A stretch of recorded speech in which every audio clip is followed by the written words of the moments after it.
பொறக்குதப்பா பசும்பால தாய்ப்பாலா நம்பு வந்தேண்ட பால்காரன் அடடா பசுமாட்ட பத்தி பாட போறேன் புது பாட்டு கட்டி ஆட போறேன்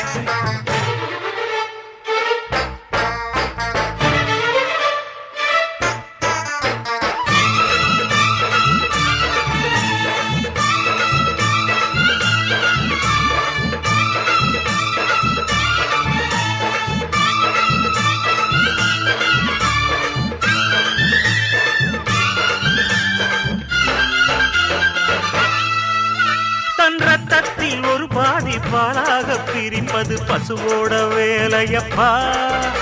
அது பிரித்தாலும் பாலோடு தண்ணீரை கலப்பது மனிதனின் மூளையப்பா தன் ரத்தத்தில் ஒரு பாதி பாலாக பிரிப்பது பசு